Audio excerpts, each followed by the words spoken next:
Tudor Dixon's dangerous budget plan could slash up to $500 million from state police across Michigan. The Michigan Association of Police Organizations says Dixon's approach would have a devastating impact on police budgets, leaving law enforcement crippled.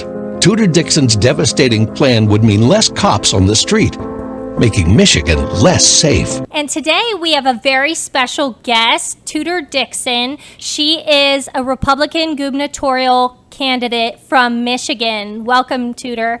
What do you have to say? Thanks for having me. What do you have to say in response to this ad that PAC said? Yeah, it's very interesting that they would come out and, first of all, attack me on such a ridiculous issue when it's actually their candidate who has come out and said that she believes in the spirit of defund the police, and they know that that is not my platform whatsoever. But I think the most interesting part about this is that we're in a primary. We're in a Republican primary, and we're seeing the Democrat Governors Association come out and put in $2 million in the last 7 days of the race to try to get me bumped out of the primary. So I think that's encouraging. They're worried about me going up against Gretchen Whitmer. Yeah, definitely. So what we're seeing is, I know that you're the highest in the polls right now in terms of Republican candidates. Why do you think the citizens of Michigan look at you more favorably than the other Republican candidates?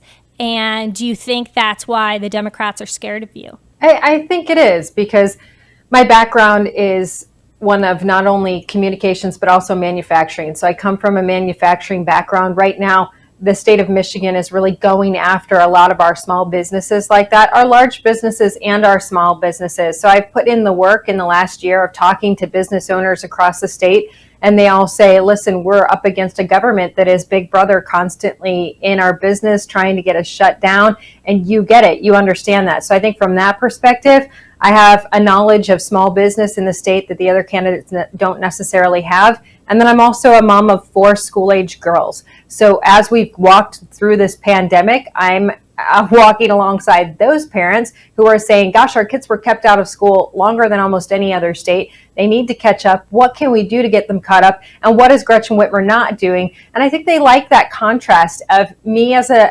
conservative mom against Gretchen Whitmer as this liberal, far-left birthing parent, I believe is what she calls it these days. So you recently got President Trump's endorsement, which is obviously huge for the race. What do you think that means to you personally, and then also for your chances in this primary? You just talked about it a little bit, but I'd love to hear kind of what that endorsement means to you. Yeah, I know the president has been watching our race the entire time. Michigan is very important to him. It's very important to many people on the national scene. So for him to have watched all this time and come in with a few days left in the primary to say, you've really been able to accomplish a lot. I believe in your plan, and I believe you're the one that can go up against Gretchen Whitmer. That means a lot to me, and I think it means a lot to the people of Michigan as well. We see a lot of people coming out and saying, you know what? If the president believes in her plan, I believe in her plan. I love that. So she is the Democratic incumbent. So in your opinion, what are the biggest failures that you've seen from Governor Whitmer? And what are you going to do differently if you are the next candidate for governor? There are plenty of failures. We go through COVID. That's just a giant failure of leadership and incompetence there, because if you look at what she did, I mean, everything from nursing homes, even when Andrew Cuomo decided to abandon this terrible nursing home policy, Governor Gretchen Whitmer doubled down. Schools, keeping our kids out of school longer than any other state. I mean, we even had some districts that closed down again in 2022, and she didn't come out and say, you got to open up. She was not fighting for students. She was not fighting for the elderly, who are the most vulnerable. And then our businesses, we met with the Restaurant Association, or with some of our restaurant owners last week, and they said, you have no idea how devastating this was. Our restaurants were closed down for 8 months totally, longer than any other state. They had these sometimes rules where they could open at 25%, and they said, look, you can't make money at 25%, and we still had to pay our property taxes. That's an example of one time when this governor was able to actually give relief to these people, even though they were shut down. The legislature passed a bill saying, we're going to allow property taxes to be extended for restaurant owners. She vetoed that. She vetoed help for students. She vetoed help for small businesses. The list goes on and on. So her record is atrocious. But what she continues to do is she continues to use this bureaucracy to reinterpret our guidance in the state of Michigan and go after businesses and say, you're not doing business exactly the way I want. We need to shut you down. We need to fine you. We need to cite you. And our businesses are sick and tired of dealing with that. But also, the record on education is extremely poor. We're 38th in the nation right now. All of the data shows that if we continue on this path, by 2030, we're going to be in the bottom 5 states in the nation. She has not come out with a plan to get education back on track. She's touting the fact that she's putting more money into education, but we don't have a root cause for why we're failing our students and what the corrective action is to make sure we get back on plan and make sure our kids have no wrong path in education in the state of Michigan. And I think that's the message really that we can go out to across the state and have people rally behind us. You talked a little bit about money in the economic plans. You've been vocal during the campaign about your 25 by 25 plan and how that's going to grow the economy. Can you kind of explain that a little bit to our viewers and what exactly you would do if you were elected in that regard? Yeah, well, we want to make sure that it is affordable to live here. So we have talked about the income tax. The legislature has already offered her 2 reductions in income tax that they've worked through the budget, not affecting any type of policing. They've worked through the budget to reduce the income tax, and she's vetoed both of those. So we know that's an option right away to help people in Michigan, to help them get more money back into their pockets. But another one is reducing regulation by 40% over the next 4 years and helping businesses to expand and be able to expand quickly based on the fact that there'll be fewer regulations. And when people get concerned about that, we have some pretty harsh regulations on businesses and business owners right now. We have a woman who has a hair braiding company or a hair braiding shop, and she wants to be able to wash hair, but she hasn't gone through the licensing process. She hasn't been able to pay the money to go through that. And because of that, she has to turn customers away. But that's a situation where I'm pretty sure we all know how to wash hair. So why are we making it so difficult for our entrepreneurs to start up their businesses and be successful?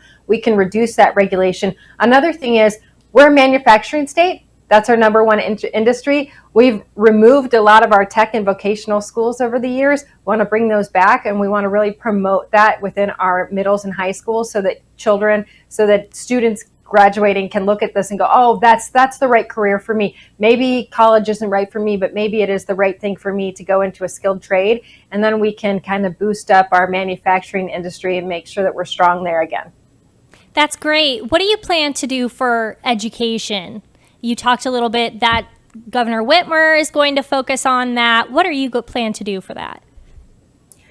Yeah, so we'd love to see our students to be funded rather than our systems. Right now, we don't have choice in education to the extent that we would like. We'd like to have education freedom. We would like to have parents be able to choose what's best for their child. And it's especially important right now after COVID, because a lot of parents are saying, wow, my kid is not getting the right extra attention in the school that they're in, but I know if they were here, they would be able to thrive. So we want to see that, but we also want to see 25 hours of tutoring, take some of that COVID money and make sure that our students who were out of school for so long, and we know that in-person learning was so crucial and they did not get that we can supplement that with 25 hours of tutoring right off the bat.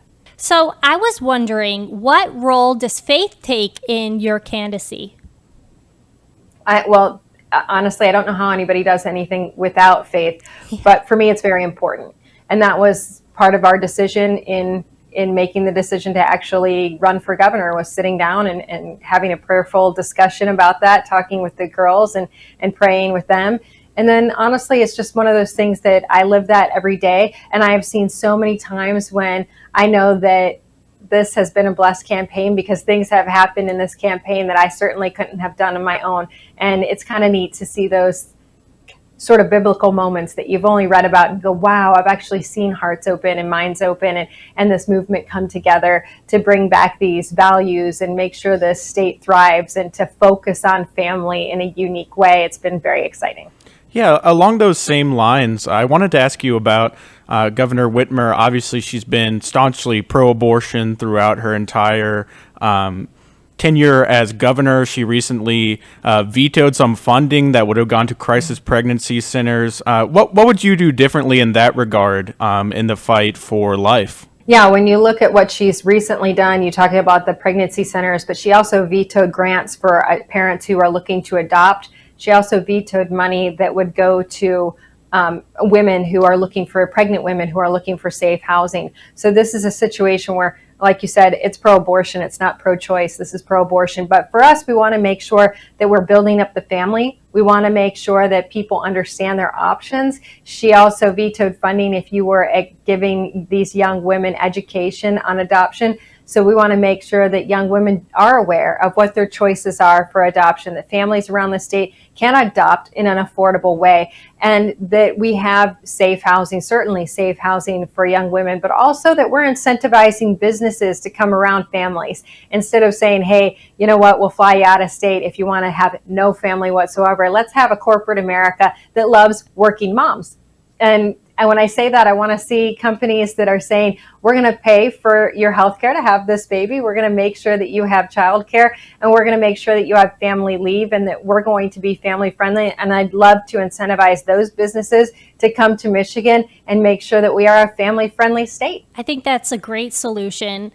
We wanted to thank you so much for joining us today. And I know that you're going to be having a tele-rally with President Trump this evening. I hope that goes very well and wish you the best of luck. Thank you so much. Have a great day. Well, Republicans seem to be doing very well nowadays. There was actually a new poll from the Battleground CBS tracker that just came out. It was very interesting, showing that with the midterms, Republicans are in the lead. Yeah, I think it's something that's really positive, something that Republicans can get excited about going into this campaign and into the midterms, is that they're gaining steam. You know, we've heard a lot about this red wave. We've heard about Republicans being able to capitalize off of Joe Biden's failures and the Democrats' failures at large. I think that's something that's now reflecting in the numbers. And as we get closer and closer to passing primary season and going on to the midterms, I think it's important for Republicans to remember, we're choosing here in Arizona tomorrow. We're going to be choosing our Republican candidates. But, the overall battle is more than that. Once we get a candidate, then we're trying to go against the Democrats. And so I think that this recent polling is good for Republicans, and it's important to remember that while all the focus has been on primaries, I think we're getting to the point where we're going to start talking about November, and that's when, no matter who the Republican nominee is, it's important that we try to get as many people in there who can fight for the same values that we hold. Yes, exactly. And, we saw that the Republicans will be taking the House in this Battleground tracker. I find that very interesting to see because, last time with the midterms, we really didn't see as much movement as we would have liked to. And that's a very typical thing when there's a Republican in there, people decide that they want to vote Democrat. When there's when there's a Democrat in there, people start voting Republican. Mm-hmm. So it's very funny to see that kind of circular thing. And right now, with high gas prices, crazy inflation, everything that the Democrats are doing, that the Republicans are going to be doing very, very well coming up. I think something that could be scary, but could also be seen as sort of a rallying cry for Republicans is that we've seen the Biden administration tell us exactly what they're going to do if, in the unlikely chance, they gain seats in the Senate and the House. They've told us, we're going to eliminate the filibuster. We're going to pass all these radical things that, the filibuster and the Republicans in the Senate and the couple of Democrats who have been a little bit more moderate in Sinema and Manchin, they said, if we get more people in here, we're going to buck them, and we're going to do exactly what we want to do. We're going to pass every single radical policy change. And so they're not making any bones about it. They're very clear. They think that that's a good strategy for them because they think if they say that, it's going to incentivize their base to go out there. To me, that's a good strategy to get Republicans to go out there and to get any American who looks around and sees the state of the country. And if you would like it to start getting worse at an even more accelerated pace than it has been in the last 2 years of Biden presidency, almost 2 years at this point, Wow. then, go ahead and go out there and vote for more Democrats. But if you'd like to see Biden continue to get stopped from making the country worse, then it would seem that you want to put some Republicans in office. Yeah, definitely. It's crazy the problems that we've seen stem from Biden being in office. Like I said, the inflation, our energy crisis, our gas crisis, all comes from Biden's decisions that he made very early on. And of course, it may not be Biden because, he's kind of senile. But the people behind Biden are making these decisions. And you mentioned Kristen Sinema and Joe Manchin. What is so funny is that the Democrats that are incredibly radical don't like them. No, they don't. They hate them, actually. And it's funny to see that because they're closer. Kristen Sinema is closer to their side than she is to ours. She's honestly more of what maybe a Democrat would have been 10 to 15 years ago. And I think that's something that we also talk about a lot. Older Democrats who are used to a Democrat more like Kirsten Sinema, I feel like if they're going out and voting, some of them have a little bit of a misguided notion that that's still what the Democratic Party is, and it's not. They are so far to the left of Kirsten Sinema and Joe Manchin. They are radicalized, and I think that's an important thing for people to think about before these midterms, is that just because you voted Democrat before, these Democrats that are now running are not the same kind of people that you've supported. And so that's definitely something that we would encourage people to look into before they go make their decisions. Yeah, it's super important. And that's why in my personal time, I love, and this is so funny because people are like, why do you do this as a hobby? But it's just so important to me, is talking to voters. I love on my weekends going door to door and talking to voters. It's a real thing. It's so exciting to see the people and really be able to talk to them, answer questions if they have questions about whatever Republican candidates that are going to be in the primary. And, we're seeing tomorrow is the primary, and it's going to be very big seeing which way many voters are going. We're speaking about the primary in Arizona, but there are primaries in other states, also including Michigan, with who we just talked to. That was amazing to see all the momentum around Tudor Dixon, because of what she's trying to do against Governor Whitmer and bring back really the sanity to Michigan, because it was so sad to see everything that happened in 2020 with the coronavirus and how Governor Whitmer handled that. And I think that's probably why Tudor Dixon will win. Yeah, I think it's going to be really interesting to see the primaries tomorrow here in Arizona, and then also the primaries in Michigan that you were talking about coming up.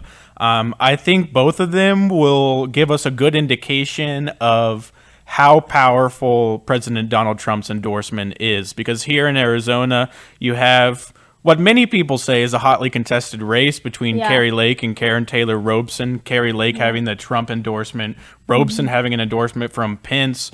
If I was predicting, I would say that Lake is going to win, but you never really know, and I think it'll be interesting to see how that plays out. The polls have been very interesting. So you'll see for Lake, there's some that are +9, +11, and then yesterday there was one that was +1 for Robson.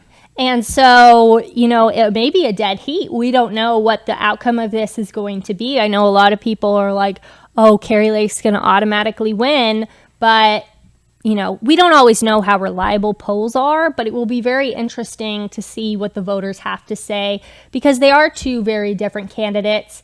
And that's the same in Michigan. They're all very different stances. And so it's been interesting to see who President Trump is endorsing. Yeah, in Michigan, you have Ryan Kelly as well, who's the other Republican, who's kind of the big name running against Tudor Dixon, who we just talked to.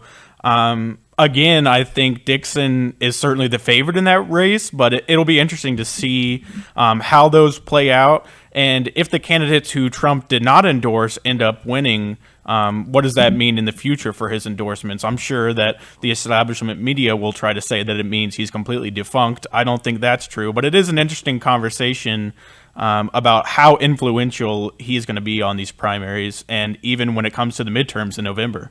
Yes, definitely. We got to keep our eye on November because once these primaries hit, all we're going to do is fight the Democrats. And I think a lot of Republicans have forgotten that, and they've started fighting against each other. But we need to be focusing on November, focusing on defeating the Democrats. That should be our number one goal. Absolutely. Definitely should. We have a very interesting story that Grant has been writing an article about. I'd love to hear your take on it. Yeah, this is a perfect example of why November is so important and why we want to be fighting against the radical leftists who want to impose their rules on America, because this story that we're about to talk about is what happens when you allow the left to take over. So we have a transgender cheerleader who was at a college in Texas called Ranger College, and she is accused of choking another cheerleader, putting her hands around her neck. What? That's and crazy. Fighting her. She has denied these allegations. She said that the other cheerleader's father made up this story because he doesn't like the fact that she's transgender.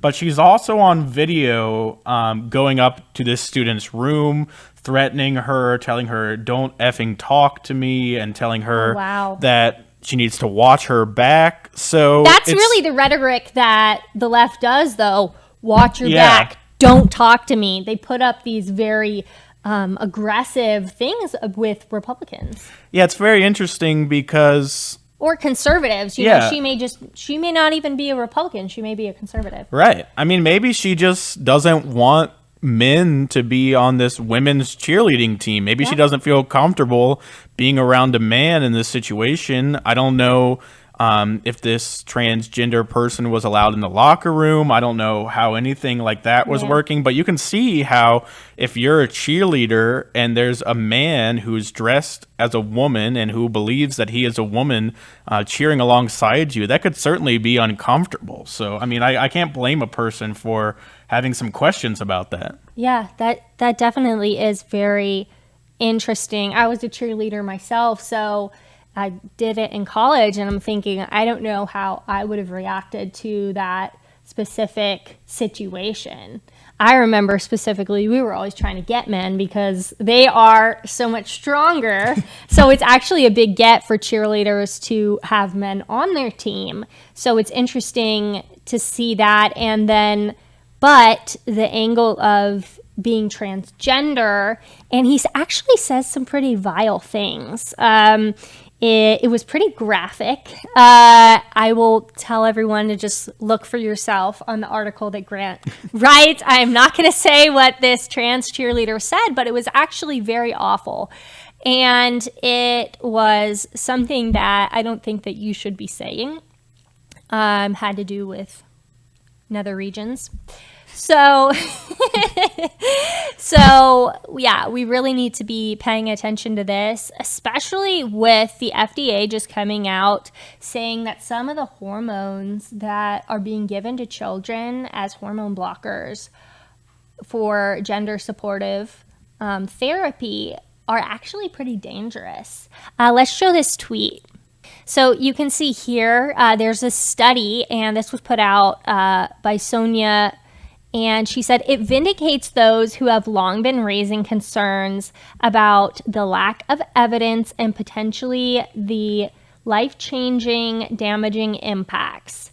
So, yeah, we have to really be thinking of specifically for children when their brains are still developing. You know, because your brain does not actually fully develop until you are 24.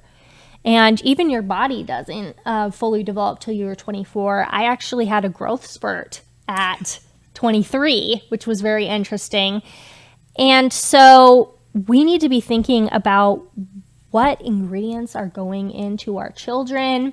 And, you know, they bring up a debate of should children under 18 be receiving this, because they, you know, because it just doesn't seem like when they're not fully grown that it should be happening.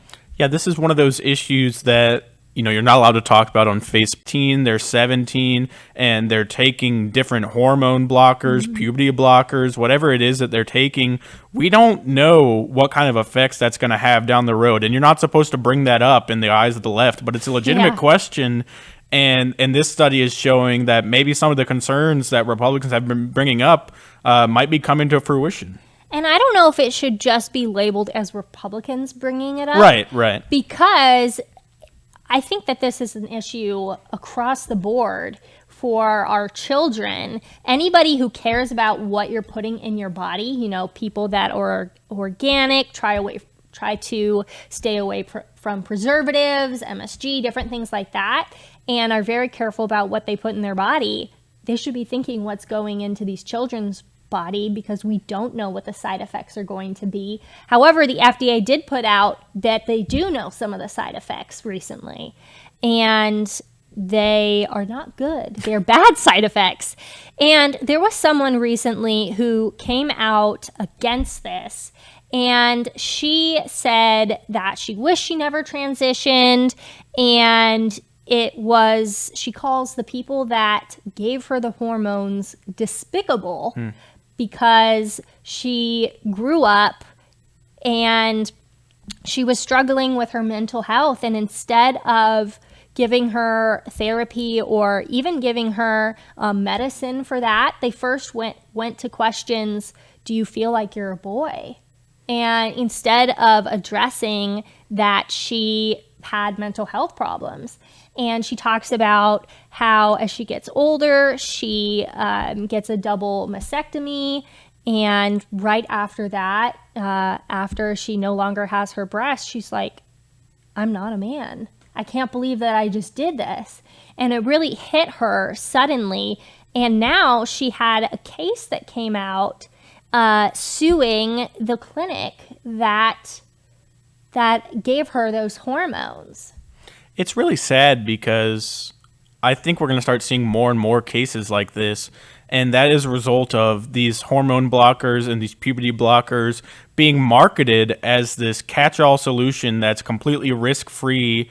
The way that leftists who want these things to be available talk about them is that it's better than surgery. It's not permanent. It's reversible. You can go back if you decide that you actually don't want to transition. It's reversible, which is it really one, no, though? that hasn't been proven that it's reversible, and two, there are side effects like we're talking about now. So it's not a risk-free solution, but that is the way the Democrats have been talking about it, as if you can just take these hormone and puberty blockers and not suffer any side effects and just switch back whenever you want.